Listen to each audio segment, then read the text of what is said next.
Good evening. You're listening live to the Extreme Movie Show, Kicking It. I'm your host, Rob. My guest with me this evening from the freezing Midwest, the real Dr. V. Good evening, sir. How are you? Hey, how's it going? It's good. It's going great, I should say, because we get to talk not only kicking it, but a little Tom Cruise action tonight. Of course, we're coming to you live from Pine Hills in the Pine Hills Palace, the underground bunker where we broadcast almost every single stream that we do, even the ones that get hijacked, like The Hunt, which we're going to probably redo, or not. That's for you people listening in already. We're, of course, just west of Orlando, Florida. And I got to tell you, Doctor, it's been a really long time since I saw this movie, and I rewatched it today, and I have to say, God, I can't believe this movie's about 25 years old. Jesus. Did you see this when you were a kid when it came out, or was it later in your adulthood? Oh, this came out, what was it? 96. Early 96. Yes, this is when my oldest sibling got married, so I remember this coming out. And yeah, I was about 11 when this came out. I remember watching it on VHS the year later. I didn't see it in theaters because but this is the movie I always remember, like, this is the Mission Possible where Emilio Estevez gets crushed by an elevator. I forgot about that too. I forgot about that. I'm like I'm like, oh I'm wow, like he's in I here. because I couldn't remember. I was like, is he get crushed in the elevator in this one, or is he get killed in executive decision? Probably yes and yes are the answers. Because I remember both.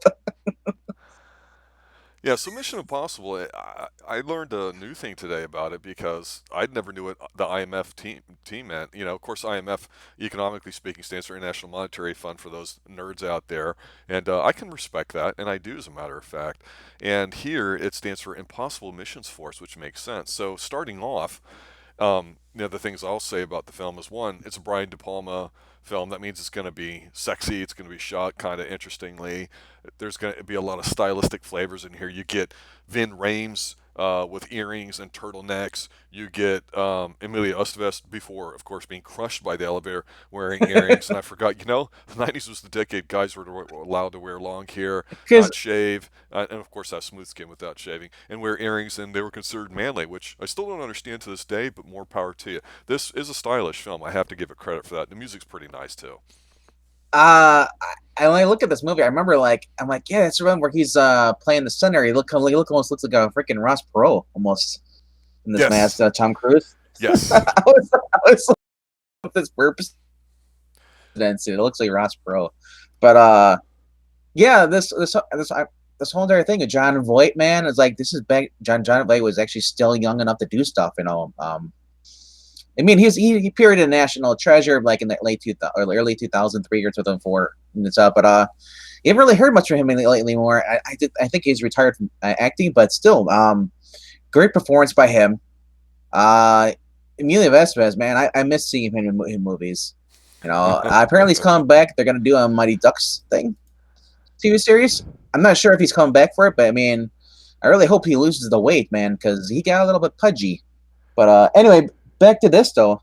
Um, yeah, this is the first movie that starts it off.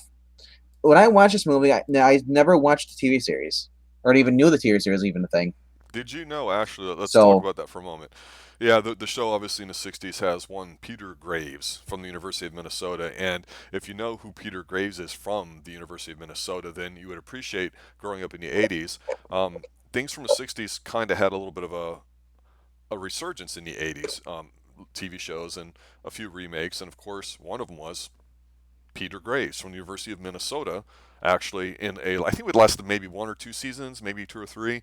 It might have been one of the Fox specials, but they actually redid Mission Impossible, and it was on for a while. And I remember going, oh, and I remember my parents actually like, oh yeah, this is on in the 60s. This was kind of a neat show. And I always liked spy stuff, of course, James Bond I was really into. And of course, grew up on the Hardy Boys. We talked about TJ Hooker a little bit and some other things in the 80s.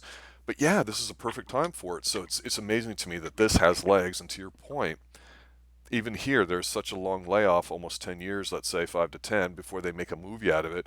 Apparently, Tom Cruise was such a fan of the show growing up watching it that once he was able to buy the property and work with his group that he was forming at the time, which had a lot of successes, of course. I mean, I'm glad that he did this film because I don't know how else it would be done. And I'm not going to say it's a great film, but it's like I say, it's a sexy action spy thriller. It's a summer popcorn movie, and watching it, God, it's still like I say, 24, 25 years old, and there's a lot of old things in here that we'll talk about, but I thought it was decent. I thought it was a solid movie. It was a little Yeah, more fun than I thought, but I it's not like the TV show. I will tell you that it is not like it. So when the movie came out, there was a lot of Tom Cruise, come on, can't take him yeah, seriously, yeah. and it was just the whole action part, and people were upset that it wasn't the spy, the old school spy element to it. It was an action film, not a spy film. That being said, this thing was a monster. It made a crap ton of money, and then after a crap ton of money, you back up the truck and fill up with more crap because it made that much more money. This thing was on fire and could not be stopped. It went nuclear. It went, I mean, everywhere. Well, Everyone talked about this film, and yeah, for good reason. It's a fun action film too. So, any particular scenes that you want to talk about that stick out to you? well, I guess see the whole well, not just the beginning scenes, the technology and some of this. When it comes to these movies, though, this is my second spy movie I saw when I was only 11. The movie I saw before this was If Looks Could Kill with Richard Grieco, so it was a much better improvement, And this by watching this movie, this launched me into going back and watching the James Bond movies. So this piqued my interest. But this whole movie, though, the very beginning, when they're in there, they tell them to abort the mission. You see Jon Voight on his view of the camera. He's bleeding and he falls over the bridge. And then the whole spy thing in the very beginning is like, oh, this is amazing. And then right there when there's like he goes to the phone booth, it's like how he's taking it off and like installing a little device there call. I was just like this kind of gave me a feeling of like I was just rewatching today. So it reminded me kind of a little bit of Get Smart, you How's know. that? Well, Get Smart had all the gadget stuff and the spy stuff, or even Okay, Inspector okay, the little Gadget. gimmicky Yeah, stuff. yeah, yeah, Okay, yeah, yeah. yeah. Well, this tape will self-destruct in 5 minutes. I was associated that with Inspector Gadget. Oh, I see what you mean. Yeah, yeah. so, This it's so, certainly not as clever as the show can be, but I see what you mean. Okay. no, no, no. But I mean, this has started off the whole Tom Cruise thing, where people wanted to see him running. I honestly was going to see that because, to your point, you have this action scene at the beginning. Jon Voight's the leader of the group. Ethan's just a member of it. He's not leading it. So you're like, wow, this is kind of how No, it no. starts. And everything goes bad, and everybody gets picked off, and you're like, okay, this is kind of cool. I like what they're doing with it. And when I'm trying not to say too much. There's a scene where Oh, you basically, you oh, could spoil it, man. I know it's true. You're right. What the hell am I saying? Everybody It's, dies. it's He freaks out. He goes to meet his boss. So it's kind of like the spy who came in from the cold, sort of, in a joking sort of way, if you get that reference. But he goes to meet him in this bar, and he's walking up. I said, people can talk about the plot being kind of silly and ludicrous, and I understand that. People can say it's hard to follow with the names and how fast it's shot. I can appreciate that as well. But what I want people to appreciate is sometimes things take over in movies and you have to allow it to happen. And that's the enjoyable part. So when he's all freaked out because his whole team's been blown up, drowned, shot, stabbed, whatever you want to call it, and he's in Prague in the middle of the night and he's trying to meet up with his old boss, he says, meet me at blah, blah, blah. And he goes and he's walking to this bar late at night. So a few people are standing there. It's a beautiful shot. Like you say, De Palma has some of these weird camera angles and he likes to let it linger. And there's like a lot of shots of where you don't see the back of the person as they're walking forward towards something. You just see the camera in people's faces and stuff like in the ball. I like it, but the scene where I kind of lost it today, going, okay, I'm gonna have fun with it, is instead of taking it serious, he's meeting his boss Kittredge, and it's late at night, it's really really dark, and I'm like, what the hell kind of little restaurant is this? Because the guy's sitting right next to the window, you can see everything. That's not very smart spy wise. And then you look above and you're like, holy crap, that's a big friggin' like fish tank. So I called it like the fish tank restaurant because it's got all these lobsters and stuff. But sure enough, something happens. He has the exploding chewing gum that he uses, and he runs out. And it's exactly what you said.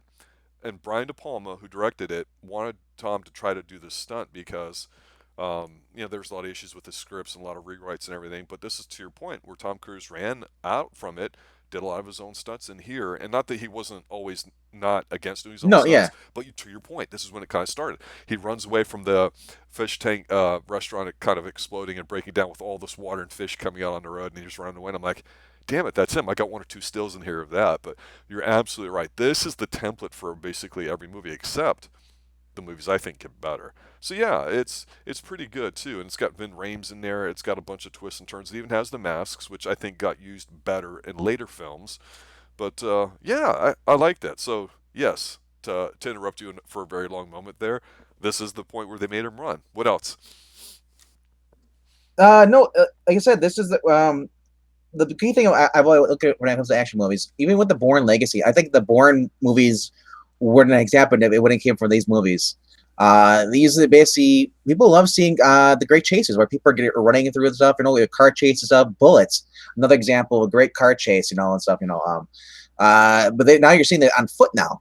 I love that. You know, you get more wrapped up, more suspense. Like, you know, he's running through. People are trying to kill him, or, you know, and just all these different things. You know, just the last minute where, you know, if he were like, you know, jumps on a train, subway train, and then gets away. All those like, just high suspense stuff, it like really builds up and adds to the script. It could be a weak script, but no, but you have a lot of action stuff. It kind of glosses over some of the you know would be the talking points to me. Um, Yeah, and to I your point about it, it's like it's weird because this film at the time it came out, I still see young, hunky, beautiful-looking Tom Cruise, and I think he's a gorgeous individual as a male.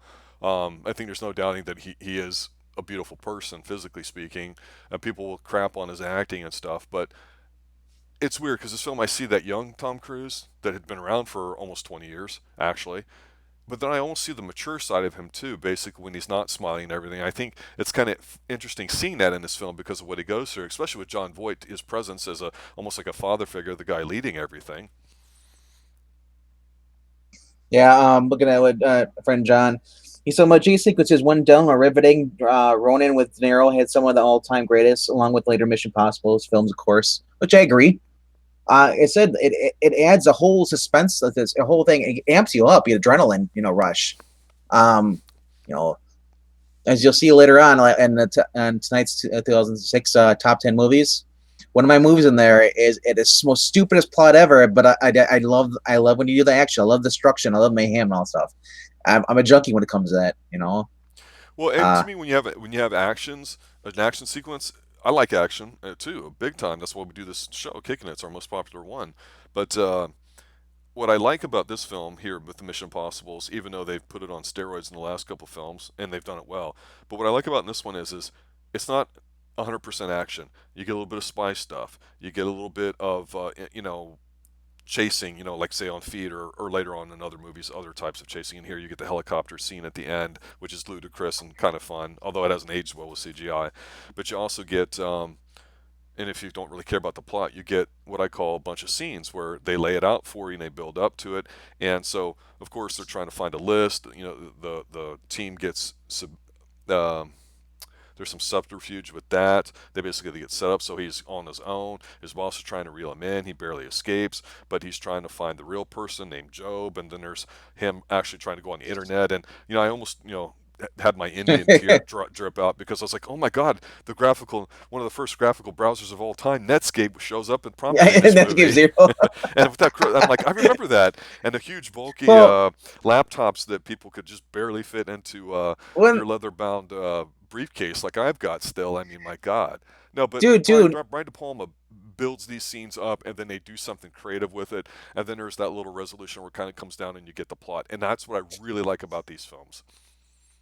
this is the whole thing in the very beginning when the guy was stealing the list. He had a hard disk. Super hard He disk, was yeah. I don't know if it was the yeah, he was proprietary putting it. Sony big one at the time, but yeah, that's one of the last times you'll see one in the film, I think. Yeah. I still have a few on my desk. I still use them once in a while, but like, but no, I mean, this is before. Well, I guess the thumb drives didn't come till what later, like 98, 99, maybe. Maybe in those movies with the eraser and stuff. Even then, people are still using CD-ROMs. CDs. Yep. You think about it. Yep. Yep. But no, we get a great scene in this movie. It's like it's forever gonna be talked about whenever it comes to Tom Cruise. And you think of Mission Impossible. There's only one scene you think of where he has to break into that room and he can't touch the floor. In You Langley, know, and it's hot in there. yes. Yeah, if the Yes. temperature changes, if a drop of sweat hits the ground, if there's anything more than a whisper, the alarm goes off. So he's Yeah. trying to steal the list that originally he was setting up, trying to get, and he was being an imposter trying to get it, and blah, blah, blah. But you're right. This is the one where he drops through the ceiling from the laser beams. Then Rhames Oh. and some other people are now working with him for the first time. Yeah, because the funny thing about it is it takes like 10 minutes and you're just watching it. You know it's going to work out, but you're not 100% sure. And they go through this big elaborate sequence of the guy that has the biometrics to get in there. The sexy girl in the group, she's walking around in the coffee room, sitting next to him, and he's acting like she's not even there, which of course is unbelievable. But she's close enough where it looks like she's reading something, and she has a pen on her, and she squirts something from her pen in the coffee, and there's a nice shot where you can see, and you're like, oh, okay, he's going to get the craps, and they're going to kidnap him or something, right? And then, of course, Yeah. she just touches him lightly, and that's a tracer on him and everything. And so it's like kind of cool. And you're like, yeah, the logistics, everything has to go 100% right. But that's why we watch these movies, because you're going to get not just a physical scene or a chase scene, but you're going to get one of these kind of setup scenes. And I think they're fantastic. Um, and this is where Tom Cruise puts the glasses on and he does like the ballet in the air and manages to copy the file. And the ironic part to it is that everything just almost is tense. It's barely working. You're living on a thread literally. And Gene Reno's up there holding him because he's lowering him down. And this rat starts coming through and he almost falls and hits the floor. I mean, it's that's what these movies are made around, scenes like that, and you can only have one of those If you're kinds of not, scenes, and you just have to patch them together with yeah, very dude, loosely those something called th- plot. those are your butthole clenching scenes. Exactly, Because exactly. you get so wrapped in this movie and you see this, he's like, you're like, is he gonna do it? Is he gonna do it? Is it? Oh man! And then you see the drop. He quick grabs it with his hand Yes, off his forehead. yes, Oh, it's like I love that when it's done right. yes, yes. Um, so this is one. I was people get this in the movie being it's saying it can't hold up, or this is a corny movie, the first one, or they don't like the whole entire series. I will always like this movie because with time period it takes place in, which is perfect. I mean, I'm also the nostalgia of everything they use in this movie, so. I always thought it was cool when you had how they take the mask off, and they rip it off, and it's a rubber mask. Hmm. I'm like, how the heck does that work? Like, and then they show it how I don't I think in this movie or the second movie they show how they create the mask. Right. It's like a 3D Yeah, printer type 3D thing. printer stuff and all. There's even a game I guess they was either made off of this one or the second one. I remember came out for like PS2 when I played it.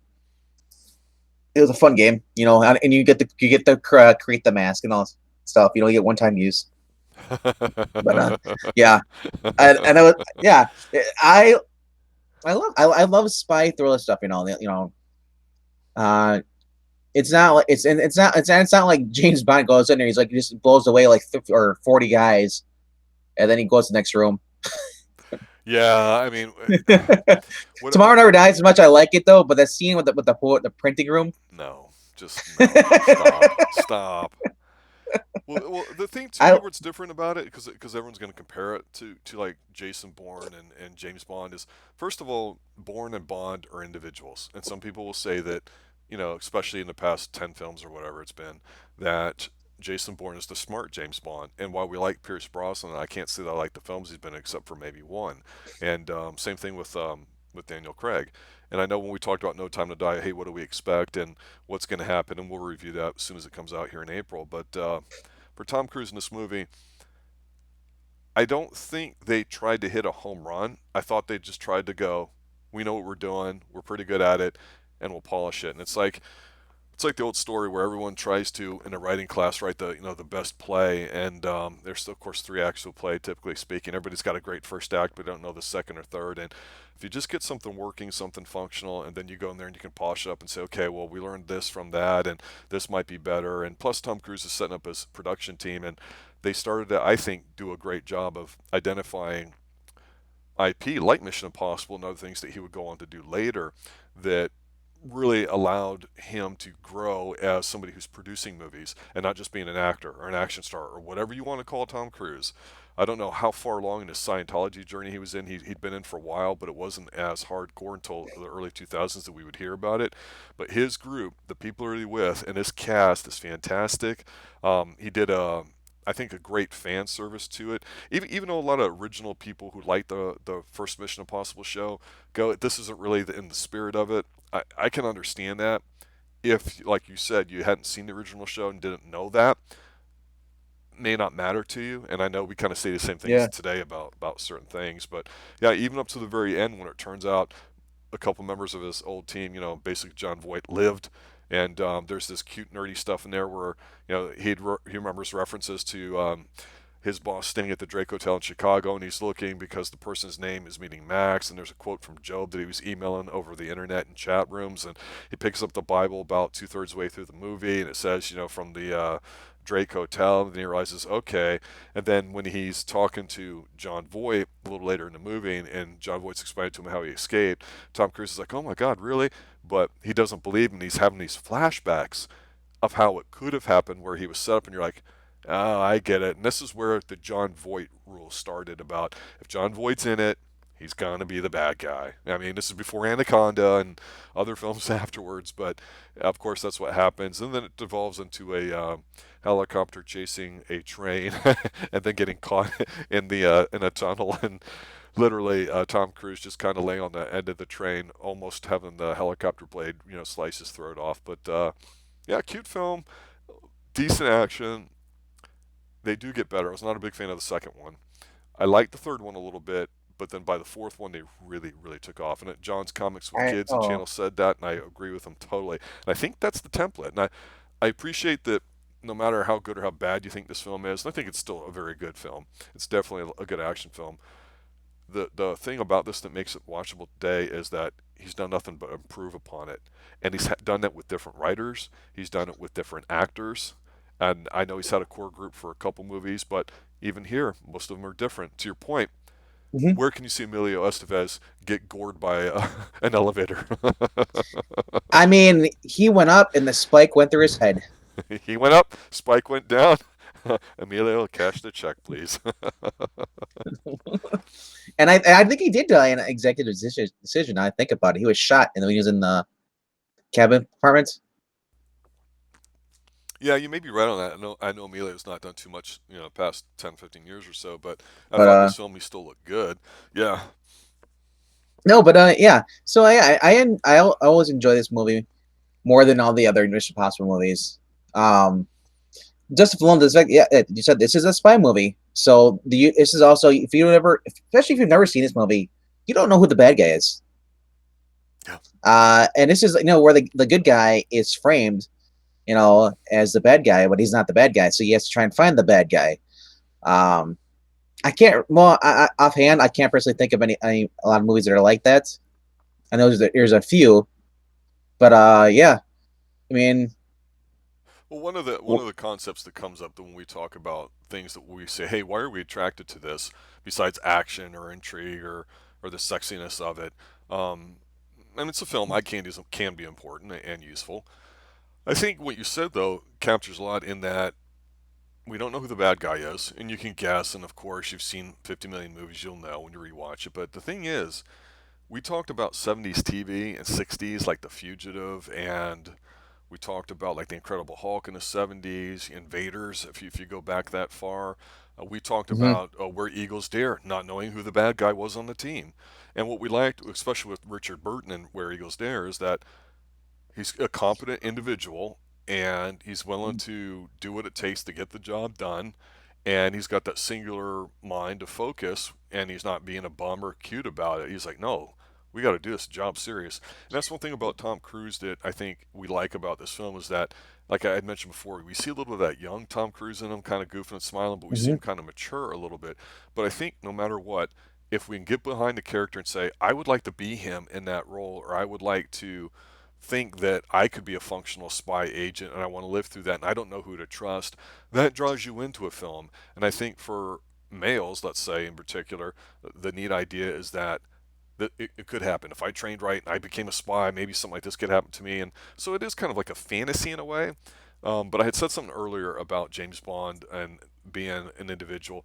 What's great about Mission Impossible 2 that's fun, it's part of a group. People have their roles, but they all kind of have that same attitude. This is my area of specialties, my area of specialty. I'm going to be the muscle. I'm going to be the goon that backs everybody else, the driver, the guy that's in charge, like Tom Cruise, whatever you name it. That's why I mean this is where Luther gets Mhm. involved in computers. it's really hard to say that there's a really cool thing of movies out there that not only have competent people or a lead character, but a group also. And that's what makes these movies special. And I think that's another reason why people kind of like heist movies, although I think heist movies get a little silly. But yeah, I think being competent and having fun and in a sense of adventure like this and globetrotting, you can't beat it. I think what it is partially, if you're gonna have all these action movies like a Bang Heist, or all that stuff, you got to have the right actor. And Tom Cruise is the right actor for these action movies. Whether you like his smug personality outside of this, makes difference. The movie works. What I do? Don't watch interviews with these guys, the celebrities. Just watch the movie.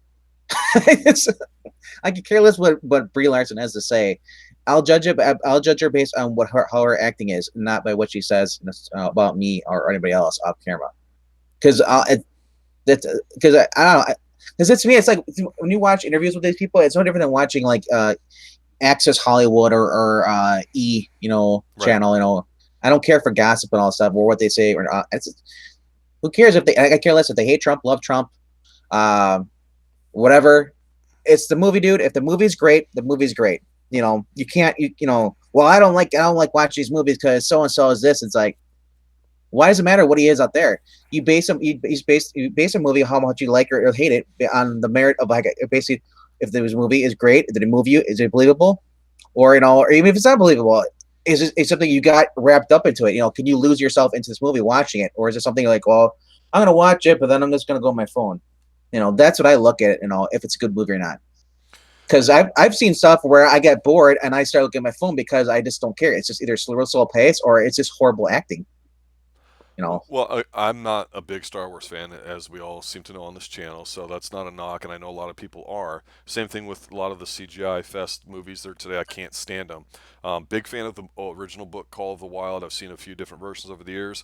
I'm sure I'll see the new version coming out with Harrison Ford, but it's got a CGI dog, so it's gonna be a dog, pun intended. I think because of that. Oh, Not that I want to see dogs injured, but I want the real thing. And so for me, what I appreciate with this film is that a lot of their stunts they do their own, and I really get the sense, even going this far back with Tom Cruise, that he's so big enough of a star that he can pick and choose what he wants to do. He's got all the money in the world, but yet I feel like we see a film that is the vision of what he wants it to be. And since he has his hand in so many things, he takes the credit and the money and the responsibility of everything that happens to it, good and bad. And so I appreciate the fact that even though maybe this franchise starting off didn't be 100% in the spirit of the original one. It took enough of the elements and things that made it cool that we remember, like the masks, like the theme song, like him. When we like Tom Cruise, he makes it real enough to watch too. And like I say, he improved upon it. It didn't seem like an easy cash grab with everything. well, He does do a good job of convincing people. I think he's one of the last people that can do this, to sit there and say we want to give the audience the best kind of show that we can and all that too. And I can definitely think of him doing that with this movie. like I said, this. If you're gonna do explosions, no, never do CG. Use the actual pyrotechnics like they did in this movie. That car actually exploded Yeah, yeah. in the very beginning. Yes, all they did is, the plane or I guess the helicopter. Yes, that was partially CG. Hmm. How they did that. But I mean, like I like actual special effects. From the '70s and '80s and stuff. The '90s, how they did this stuff. They didn't use green screens. If they did, it was really hokey. We saw that with the James Bonds. I don't care for that crap. I like it when it's more realistic. Even though it's a fake movie, but I want to be tricked into believing it's real. I don't want to be like, oh, look at there's CG there, and look, like you can see how it's distorted a little bit in the picture. It's like when someone does a bad man-up or photo man-up, a girl does like, I'm gonna make myself look skinnier, and you can see where it curves Yeah, and it's distorted. yeah. That's what CG is to me. I swear I've used that filter 1,000 times. Right?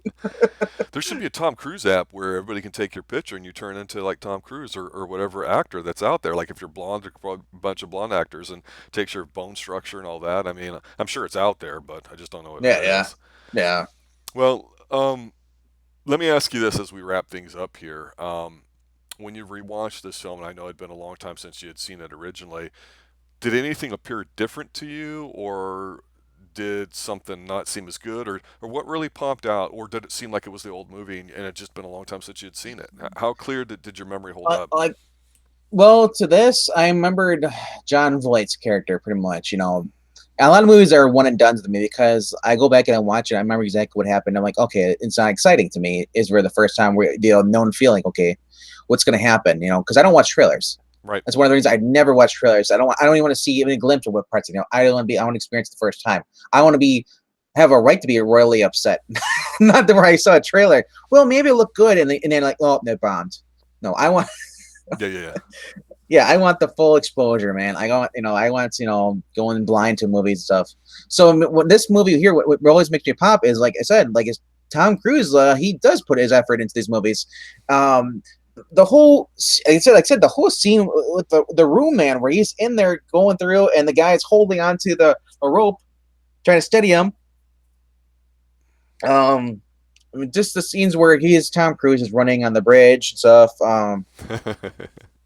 Doing the stunts where he's climbing up over this people say, like, oh, look at Tom Cruise, he doesn't run right and all that stuff. I'm like, who gives a crap, dude? It's like, who are we to judge who can run right, who runs wrong? Like, well, he runs weird, he runs funny. I'm like, sure, a lot of people do. It's like, who cares? I always say, you look it up. There are people who have dedicated forums who are criticizing Tom Cruise because he said he runs weird, or because or Tom Cruise is just like, oh, he's short. I'm like, okay. A lot of people are short. Misha Collins is supernatural short. They put him on a box. Yep. There's all these camera tricks you can do. Yep. I mean, doesn't mean he's less of a performer because they run weird or stuff. It's not like you're getting Christopher Walken playing Ethan Hunt. If it was that, then I could see having a complaint. That's kind of weird. Well, Right? here's my final thoughts. I think it's a good movie. I think it's fun. Like I said, I wasn't a big fan of 2. Even when 3 came out, I really kind of didn't want to see it because I wasn't a fan of the John Woo style, never have been. And Tom Cruise with long hair and a motorcycle and doves just doesn't, no, thank you. But we may end up covering that. I know, it's just not. I love the soundtrack in there. You get some Metallica, Whoever in My Room. It just was. Anyway, we'll The do that motorcycle movie at some battlefield. point. But these movies got better, and I do like it. I mean, of course, I'm a big Tom Cruise fan, but I remember one older gentleman at a place I used to work. He was in his 60s, getting ready to retire, and we were talking one day at lunch. We were talking about, like, action movies and stuff, and I'd brought up Tom Cruise because a movie had come out. And he just starts laughing. He goes, "Oh my God, everybody thinks Tom Cruise is the best action star. He sucks." I'm like, "Well, why does he suck?" He says, "Come on, what is he, 5'7", 5'8", maybe 140, 150 pounds?" I said, "Yeah, probably." And he goes, "Well, you can't take him seriously as an action star." And I said, "Why?" "Because he's small." He's like, "Are you stupid?" I said, "No, I just want to hear you say it. Because a guy's small, you can't take him seriously as an action star." Well, and then he started naming off some people, and I'm like, guys from like the 40s and 50s. I'm like, "Okay, what action stuff did they do?" And I said, "What about Robert Conrad?" Because I was a big Wild West fan. "Oh, Robert Conrad was good." I was like, "Same size." I mean, so it's like, Yep. people grow up and they grow attached to certain people. But the one thing I'll say is this. I think Tom Cruise is Tom Cruise. He's a personality. He's not just an action specialist. He's not just a drama or whatever you want to call it. But he's gold. Most of his stuff's really, really good. And he's older. So I appreciate, the dedication that he appears to have for the films that he does. I think he really cares about them. And I know when I watch a Tom Cruise film, kind of like Clint Eastwood, I'm probably going to like it. It's probably going to be decent enough. Not always 100%, but more often than not. And I really got to give Cruise credit, especially here, because to me this is the turnaround in his maturation as an actor and as a personality. Not just going from a huge movie star, but behind the scenes and all that. And I think of this film with that. And there may have been some before this that he was involved in that I'm not aware of right now. But yeah, definitely worth watching or whatever too. What are your final thoughts? My final thoughts on this: don't bet on Jon Voight. Bet on Tom Cruise. Also, never fly your helicopter through a tunnel. What are you crazy? Yeah. And when a woman comes up to you and she starts talking to you and you're sitting there by yourself, take your rubber off so she can see the real you. I mean, your mask. I don't know. Oh, and always, kids, use protection. DTA. You know what that stands for, don't you, Doctor? Don't trust Austin. Don't trust anyone. Anyone. Sorry. Yeah. Don't trust Austin. Job 314 says, "I just stole your list, bro." Because that's what this movie's about. The list, bro. they're stealing Chris Jericho's lexicon. That's what it is. No, he stole it from this. Le Champion. And I think he stole it from Big Rob and Bigger Rob. Big T and Little Oh T. no. All right, enough wrestling talk. All right, guys, thanks for listening. Thanks for responding. Thanks for the engagement. We will see you next on Kicking It. As always, I'd like to say thank you to Doctor for showing up. Glad the stream And was also successful as always. And also, what else, Doctor?